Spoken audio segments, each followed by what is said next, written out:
베드로가 바깥돌에 앉았더니 한 여종이 나와 이르되 너도 갈릴리 사람 예수와 함께 있었도다 하거늘 베드로가 모든 사람 앞에서 부인하여 이르되 나는 내가 무슨 말을 하는지 알지 못하노라 하며 앞문까지 나아가리 다른 여종이 그를 보고 거기 있는 사람들에게 말하되 이 사람은 나사렛 예수와 함께 있었도다 하매 베드로가 맹세하고 또 부인하여 이르되 나는 그 사람을 알지 못하노라 하더라. 조금 후에 곁에 섰던 사람들이 나와 베드로에게 이르되 너도 진실로 그 도당이라 내 말소리가 너를 표명한다 하거늘 그가 저주하며 맹세하여 이르되 나는 그 사람을 알지 못하노라 하니 곧 닭이 울더라.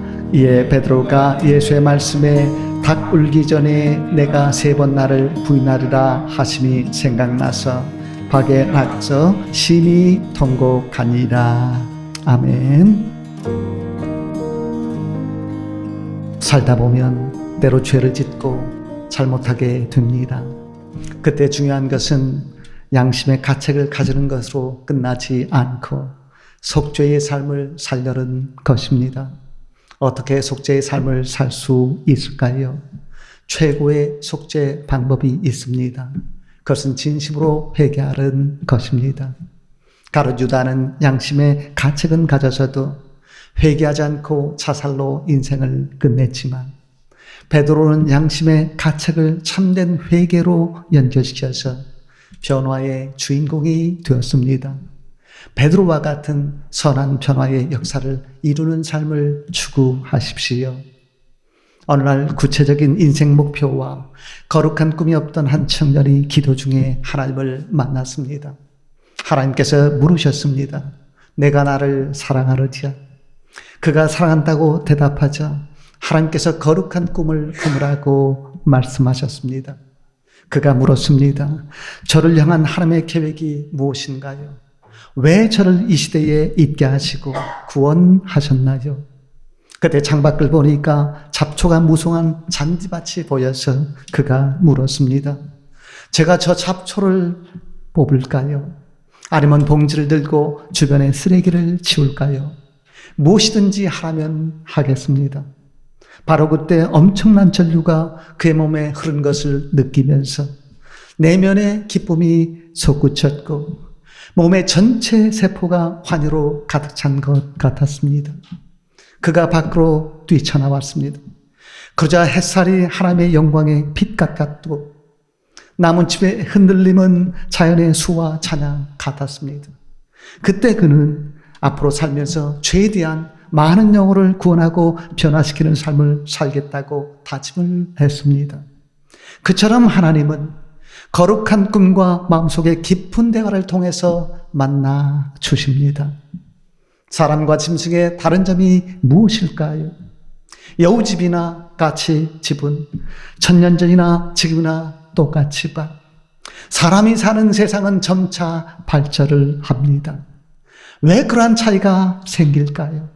사람에게는 꿈이 있기 때문입니다. 선한 변화를 원한다면 하나님 안에서 찬란한 꿈과 비전을 가지십시오. 하나님께서 쓰시는 사람은 대부분 꿈이 있는 사람이었습니다. 믿음이 무엇입니까? 바라는 꿈의 실상입니다.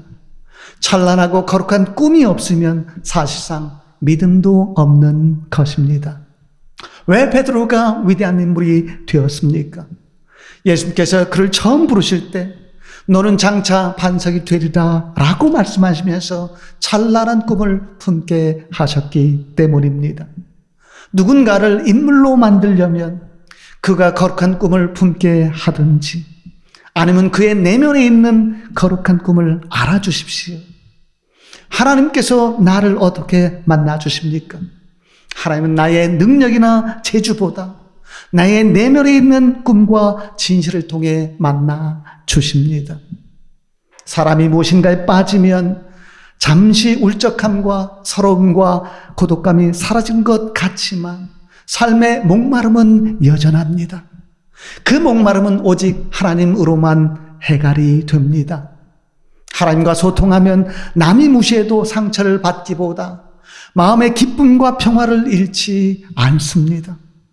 하나님이 없다면 힘들 때 모든 것을 버리고 떠나고 싶겠지만 하나님과 소통하면 힘들어도 오히려 사랑과 섬김을 새롭게 다짐하면서 변화를 만들어낼 수 있습니다.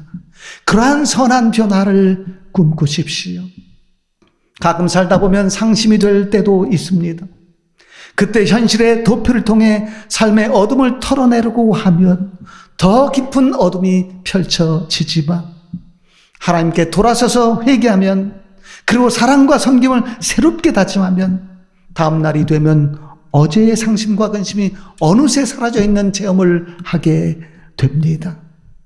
베드로도 한때 크게 상심했지만 그 상황을 극복하고 다시 위대한 인물의 길을 걸었습니다.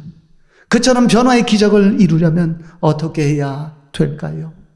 오늘 본문 말씀 중심에서 변화의 기적을 이룬 길 3가지 같이 한번 생각해 보기를 원합니다. 첫 번째는 자신의 연약함을 인정하십시오. 오늘 우리가 읽은 본문 69절 말씀 다시 한번 보십시오. 예수님께서 신문 받을 때 바깥 뜰에 앉은 베드로에게 한 여종이 나와 말했습니다. 너도 갈릴리 사람 예수와 함께 있었도다. 그때 베드로가 모든 사람 앞에서 부인하며 말했습니다. 나는 내가 무슨 말을 하는지 알지 못하겠다. 베드로는 위대한 신앙 고백으로 그 위에 교회를 세우겠다는 예수님의 말씀을 받은 존재였습니다.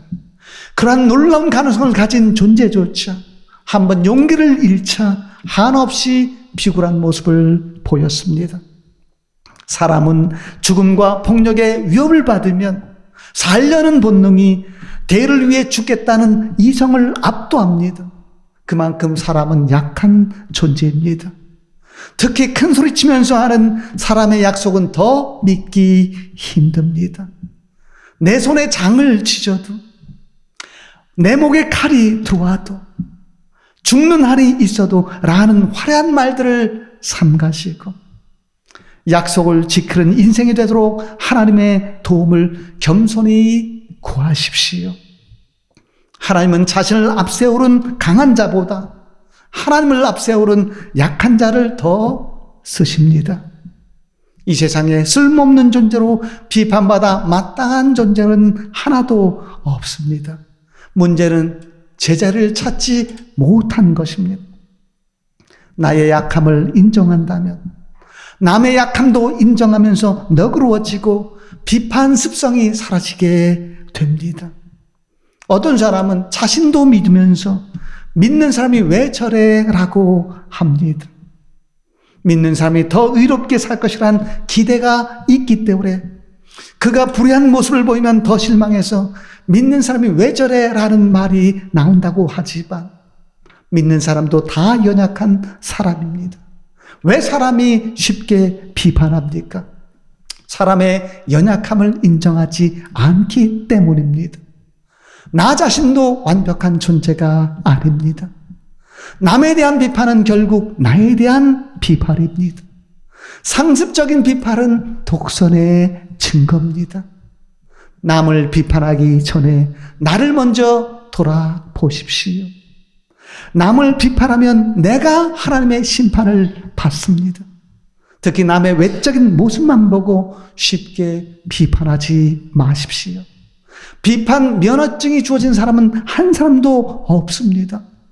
비판으로 남에게 상처를 주지 말고 남을 가볍게 여겨야 남이 나를 가볍게 여기지 않고 하나님이 나를 가볍게 여기시고 은혜를 주셔서 변화의 주인공으로 삼아 주실 것입니다.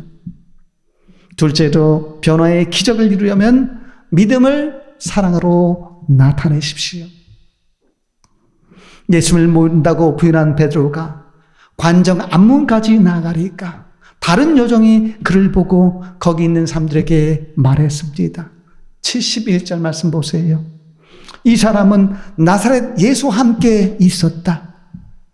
그러자 베드로는 예수님을 그 사람이라고 표현하고 맹세까지 하면서 알지 못한다고 했습니다.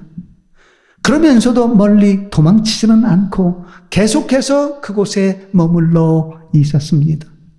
베드로에게는 의도 있었고 인정도 있었기에 겉으로는 예수님을 부인했지만 속으로는 예수님을 품고 있었습니다. 사실상 예수님에 대한 베드로의 사랑은 변함이 없었습니다. 그것을 알았기에 나중에 부활하신 예수님이 디베랴 바닷가에서 그에게 그때 왜 나를 부인했느냐라고 질문하는 대신에 이렇게 물으셨습니다. 요한의 아들 시몬아, 내가 나를 사랑하느냐?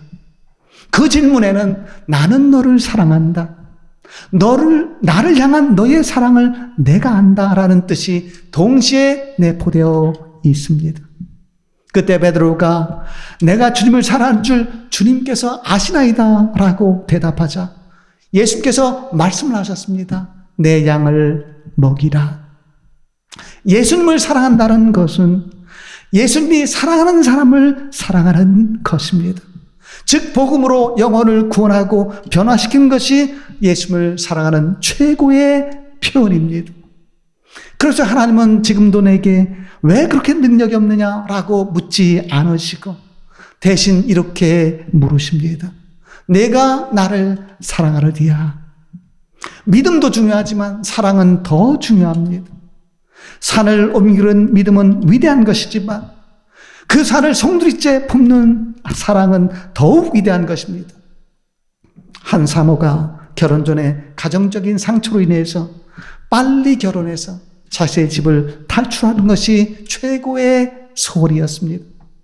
마침내 그 소원을 이루었는데 결혼해서 보니까 시어머니가 치매 상태여서 삶의 고통이 결혼 전보다 훨씬 심해졌습니다.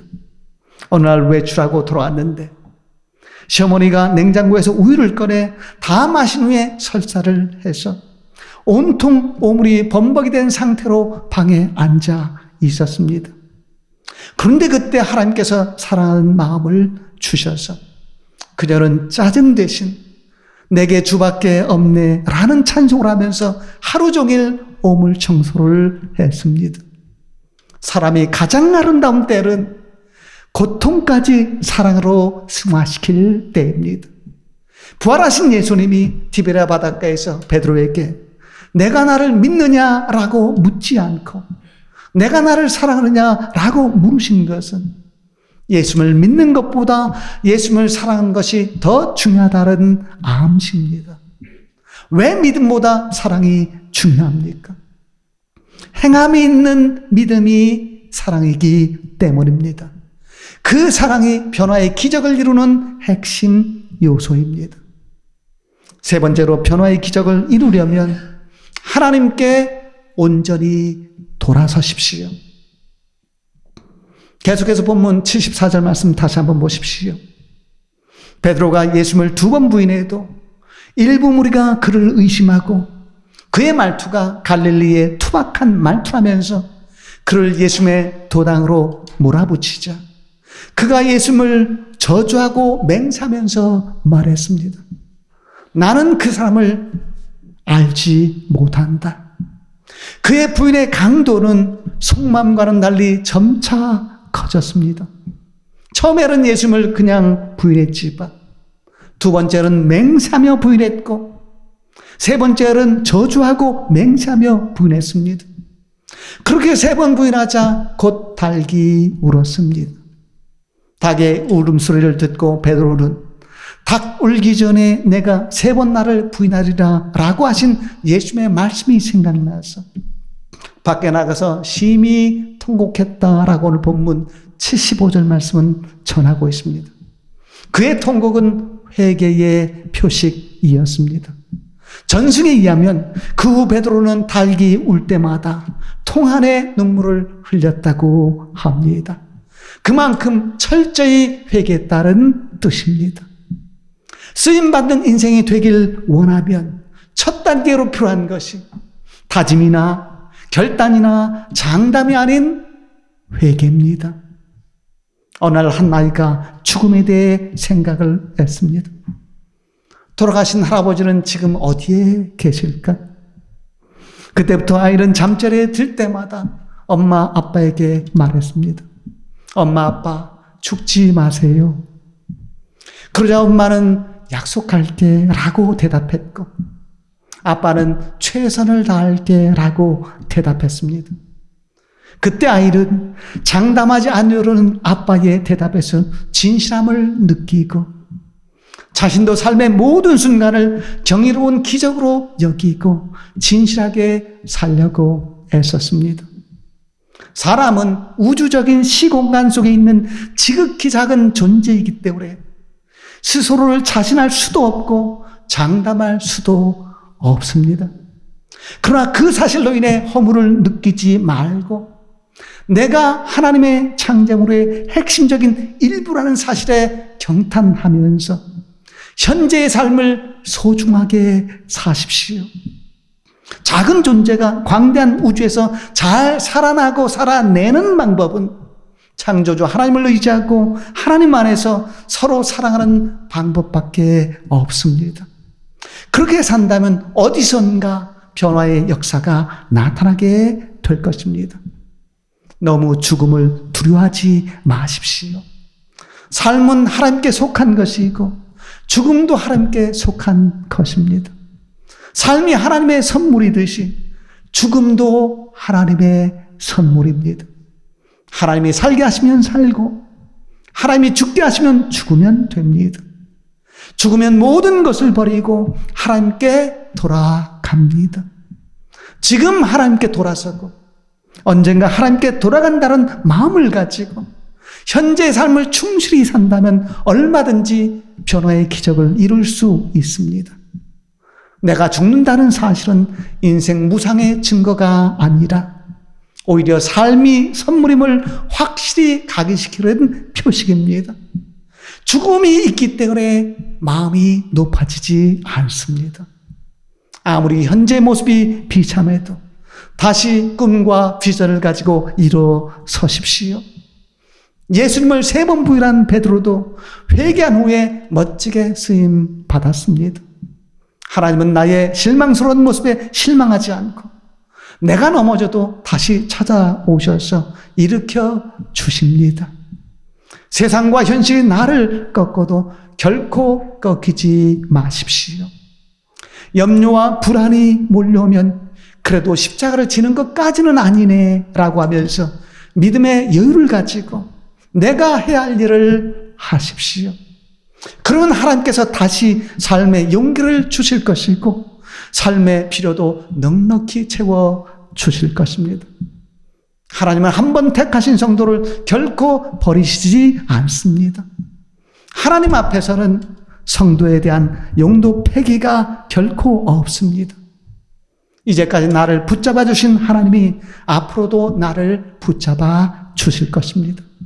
내가 잘못하면 회개하면서 하나님께 돌아서고 내가 잘못하지 않아서도 일이 잘못되면 역시 회개하며 하나님께 돌아서십시오. 그러면 하나님은 늘 나를 사랑으로 품어주시고 그때부터 선한 변화의 역사가 시작되게 하실 것입니다. 사탄과 세상에 길들여지기를 거부하고 손해가 있고 피해가 있어도 하나님을 붙든 손 놓지 말고 그때는 오히려 더 굳게 붙잡으십시오. 일도 잘하면서 하나님께 돌아서는 일도 잘하십시오. 넘어지지 않는 것보다 돌아서지 못하는 것이 더 큰 문제입니다. 때로 넘어져도 그 순간을 하나님께 돌아서는 기회로 삼는다면 넘어진 자리에서 더욱 크게 일어설 수 있습니다. 이 세상에 깨지지 않는 영혼 없고 무너지지 않는 영혼이 없기에 회개를 앞세워서 나를 변화시키고 세상을 변화시키십시오. 회개로 나를 잘 각오한다면 어느 누구보다 가치 있는 존재로 변화될 수 있습니다. 오래전에 미국의 한 보석상이 수석 전시회에 들렸다가 돌멩이 하나를 보고 깜짝 놀랐습니다. $15의 가격표가 붙은 그 돌멩이는 보통 돌멩이가 아닌 사파이어 원색이었습니다. 너무 이상해서 전시회장 주인에게 물었습니다. 이것이 정말 $15인가요? 주인이 말했습니다. 비싸다고 생각하시면 $5를 깎아 드리겠습니다. 결국 보석상이 그 돌멩이를 구입한 후 잘 가공해서 목걸이, 팔찌, 반지 등을 무수히 만들어서 총 $228만 매출을 올렸습니다. 지금은 내가 10불 인생인 것 같아도 나를 잘 가공하면 228만 불 인생을 만들 수 있습니다. 어떻게 나를 가공합니까? 최고의 가공 방법이 바로 진실한 회개입니다. 회개할 줄 아는 인생은 점차 가치 있게 됩니다. 지금은 연약하고 부족해도 진실한 회개를 앞세우면 베드로와 같은 인물이 될 수 있습니다. 결국 회개를 앞세운 인생에게는 죽을 때까지 은퇴가 없습니다. 최고의 은퇴 자살은 진실한 회개이고 최고의 치매 예방약도 진실한 회개입니다. 은퇴하다라는 말은 영어로 retire라고 합니다. 그 단어는 다시 타이어를 갈다라는 뜻이 내포되어 있습니다. 새로운 마음으로 인생 타이어를 다시 갈고 은퇴를 제2의 인생의 서막으로 삼아서 인생의 불을 새롭게 붙이십시오. 리타이어를 해야 할 때에 영어에는 없는 단어지만 다시 불을 붙이다라는 뜻의 리파이어를 꿈꾸십시오. 진실한 회개로 나를 잘 가공하면 다시 꿈을 불붙인 리파이어 인생을 살 수 있습니다. 하나님은 나의 환경을 변화시키기 전에 나 자신이 먼저 변화되기를 원하십니다. 진실한 회개로 나를 잘 가공해서 힘든 현실을 극복하고 독수리처럼 높이 비상하는 복된 인물이 다 될 수 있기를 진심으로 축원을 드립니다. 기도하겠습니다. 거룩하신 하나님 아버지 감사합니다. 이 시간에 변화의 기적을 이루려면 어떻게 해야 하는지 다시 한번 말씀으로 깨우쳐 주셨사오니 감사합니다. 오늘도 주신 말씀처럼 나의 연약함을 인정하고 믿음을 사랑으로 나타내며 하나님께 온전히 돌아서서 진실한 회개를 앞세워서 작품 인생으로 살아가는 저희들 되게 하여 주옵소서. 오늘도 변함없이 저희 교회를 위해서 간절히 기도합니다. 저희 교회의 존재 자체만으로도 많은 사람들에게 기쁨과 행복을 주는 인물 성도가 많이 일어나게 하시고 하나님께서 주신 능력과 소유와 재주와 재치로 은밀하게 헌신해서 영혼 구원과 영혼 변화와 세계 선교를 위해서 크게 쓰임받는 저희들 되게 하여 주옵소서. 이루어 주신 줄 믿고 감사하며 예수님 이름으로 기도드리옵나이다. 아멘.